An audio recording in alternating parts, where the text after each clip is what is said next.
আসসালামু আলাইকুম। Web coding ভিডিওর পক্ষ থেকে আপনাদের স্বাগত বেসিক বাংলা ওয়েব ডিজাইন টিউটোরিয়ালে। তো আজকে পর্বে আমরা দেখব আমরা কিভাবে আমাদের প্যারাগ্রাফ যে অংশটা আছে এই অংশের ভিতরে আমরা ছবি এড করব এবং ছবির উপরে এটা থাকবে। আবার আমরা এই প্যারাগ্রাফটার এতটুকু অংশের ভিতরে আমরা কিভাবে কালার করব। তো চলুন শুরু করি। আমরা প্যারাগ্রাফের জন্য একটা ট্যাগ নিই, পি ট্যাগ।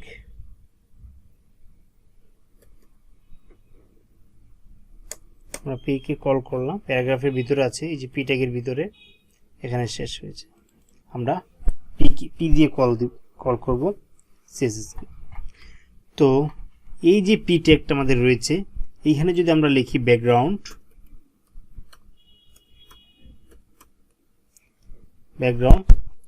কালার দিই, প্রথমে আমরা ব্যাকগ্রাউন্ড একটা কালার দিলাম। তো ব্যাকগ্রাউন্ড কালার যদি আমি এখানে দিই, ব্যাকগ্রাউন্ড কালার যদি লিখি যে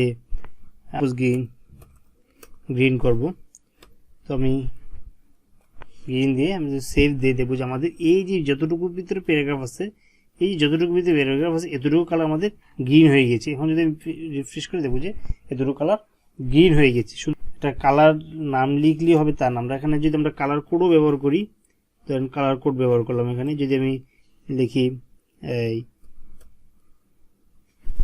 এফএফ চিহ্ন দিয়ে নিই, এফএফ দিয়ে দিলাম 801, বুঝি এটা একটা কালার এখানে অ্যাড হয়ে গেছে ইয়েলো কালারের মতো করে। তো আমাদের ইয়েলো কালারের মতো করে একটা কালার এখানে অ্যাড হয়ে গিয়েছে। তো এইভাবে আমরা চাইলে আমাদের কালারগুলো এখানে অ্যাড করতে পারবো। এখন আমরা চাচ্ছি যে এখানে কালার থাকবে না, আমরা এখানে একটা ইমেজ ফাইল কল করব। তাহলে সেই ক্ষেত্রে আমরা কিভাবে কল করব?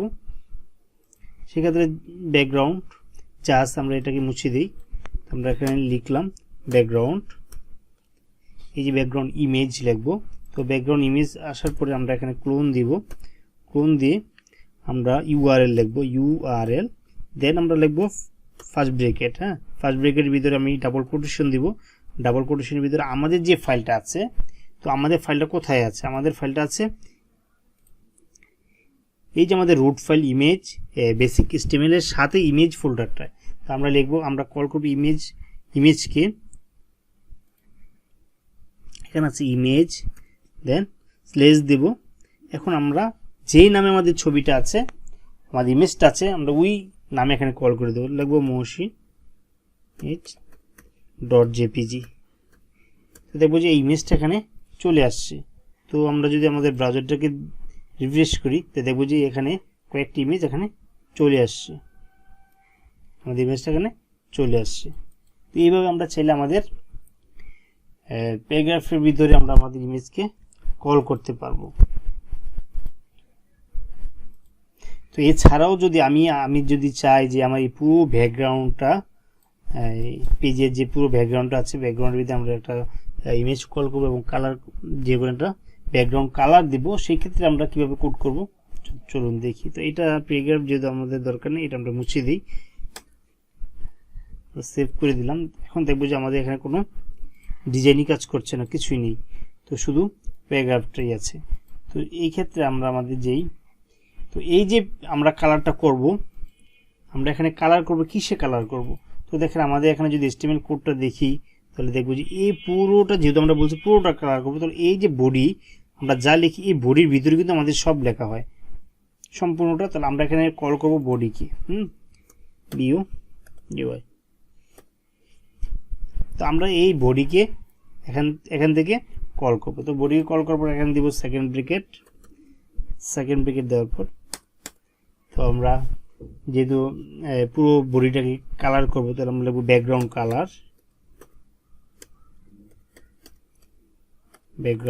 কালার চলে আসছে। ব্যাকগ্রাউন্ড কালারের ভিতরে ক্লোন দিব। তো আমরা এখন ব্যাকগ্রাউন্ড কালারটা কি ব্যবহার করব? আমি একটা ব্যাকগ্রাউন্ড কালার ব্যবহার করব। ধরেন সাপোজ এখানে আমি ব্যাকগ্রাউন্ড কালার করলাম এই যে ব্লু ব্যবহার করলাম, ব্লু কালারের ব্যাকগ্রাউন্ডটা ব্যবহার করলাম। তো আমি যদি এখানে ব্লু লিখে কমা দিয়ে এবং সেভ করি, তাহলে দেখবো যে আমাদের পুরো ব্যাকগ্রাউন্ডটা ব্লু কালার হয়ে গিয়েছে, একদম এই পর্যন্ত ব্লু কালার হয়ে গেছে। আমি যদি রিফ্রেশ করি দেখবো যে পুরো কালারটা আমাদের ব্লু কালার হয়ে গিয়েছে। তো দেখেন আমাদের ফন্টটা কিন্তু বোঝা যাচ্ছে না। হ্যাঁ, কি দিয়ে ফন্ট ফ্যামিলি একটু চেঞ্জ করে দিয়ে দেখতে পারি। তো আমি ফন্ট ফ্যামিলির জন্য আমি এখানে একটা পি টাইপ নিলাম।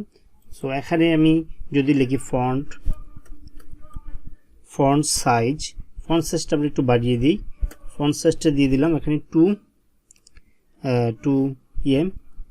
2em দিলে দেখা যাচ্ছে যে আমাদের ফন্ট সাইজটা আগের তুলনায় অনেকটা বেড়ে যাবে। তো আমরা যদি একটু রিফ্রেশ দিয়ে দেখি পেজটা, দেখবো যে আমাদের ফন্ট সাইজটা আগের থেকে বড় হয়ে গিয়েছে। তো আমরা একটু পেজটা ছোট করে দিই, কারণ এর আগে আমি লেখা ছোটোর জন্য আমি পেজটা জুম করেছিলাম। তো আমরা চাইলে আমাদের ফন্ট ফ্যামিলি থেকে ফন্ট সাইজটাকে ছোট বড় করে দিতে পারি। তো আমি যদি এখন ফন্টটাকে আরেক ধরেন ফন্ট ওয়েট দিতে পারি, আমি ফন্ট ওয়েট দিতে পারি, আমি বোল্ড দিতে পারি, তাহলে লেখাটা আর একটু সুন্দর দেখা যাবে। এখন যদি আমি পেজটাকে রিফ্রেশ করে দেখা যায় লেখাটা একটু মোটা এবং কালো হয়ে আসছে। তো তারপর আমি আবার যদি ফন্টটাকে আর একটু সুন্দর করতে চাই, তাহলে আমি চাইলে এটাকে ফন্ট ফ্যামিলি দিতে পারি, ফন্ট ফ্যামিলি। তো ফন্ট সাইজের উপরে আমি ফন্ট ফ্যামিলিটা দিই, সুন্দর দেখা যাবে ফন্ট ফ্যামিলি।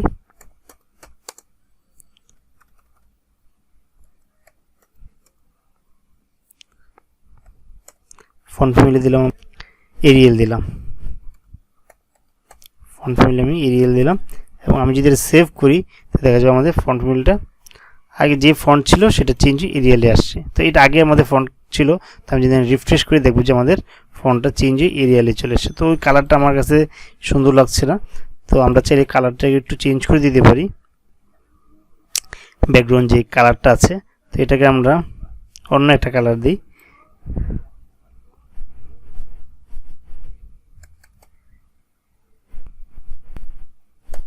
এই কালারটা দিয়ে দেখি কীরকম হয়।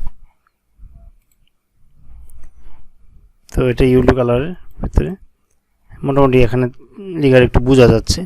তো এটা চাইলে আমরা এভাবে আমাদের প্যারাগ্রাফের ফন্ট ফ্যামিলি এবং ফন্ট সাইজ এবং ফন্ট ওয়েটটা চেঞ্জ করতে পারি। তো এটা হচ্ছে যে আমাদের বডি আমরা ফন্ট একটা কালার করেছি, তো আমরা চাচ্ছি যে আমাদের এগুলো বাদ দিই, আমরা চাচ্ছি যে এখন আমাদের পুরো বডিতে একটা কী বলে একটা ইমেজ শো করবে, পুরো বডিতে একটা ইমেজ শো করবে। তো সেক্ষেত্রে আমরা ইমেজটা কীভাবে কল করব, পুরো বডিতে আমাদের একটা ইমেজ শো করবে। তো এই ইমেজ শো করার জন্য আমরা বডি মুছে ফেলছি, বডি আবার লিখতে হবে, বডিকে কল করলাম। তো লিখলাম যে ব্যাকগ্রাউন্ড ইমেজ দিব আমরা, ব্যাকগ্রাউন্ড যদি ইমেজ দিব সেক্ষেত্রে আমাদের এখানে প্রথমে ইউআরএল লিখতে হবে, এটা ক্লোন দিয়ে ইউআরএল, দেন আমি দিব ব্রেকেটের ভিতরে দেবো ডাবল কোটেশন দিব। এবং এই যে ডাবল কোটেশন দিলাম, এই ডাবল কোটেশনের ভিতরে আমি কল করবো হচ্ছে ইমেজকে, যেহেতু আমাদের ফোল্ডারটি ইমেজের ভিতরে ছিল, হ্যাঁ এমজির ভিতরে ছিল, এবং স্ল্যাশ দেব। এবং আমাদের যে ছবিটা আমরা ওইখান থেকে কপি করে নিয়ে আসি, যেহেতু বানানের স্পেলিং সমস্যা হইলে আসবে না। আমরা এর আগে যে আমরা ফটো দিয়েছিলাম মহসিন জেপিজি, তো এটা এখন দিব না, আমরা কভারে দেবো এই ফটোটা, রিনেমে আমরা লেখাটাকে কপি করি। এখানে গিয়ে আমি ইমেজে কিছু যেটা ছেড়ে দিই এবং সেভ দিই, দেখবো যে আমাদের পুরো ব্যাকগ্রাউন্ডে ছবিটা চলে আসছে, পুরো ব্যাকগ্রাউন্ডে আমাদের এই ছবিটাই চলে আসবে।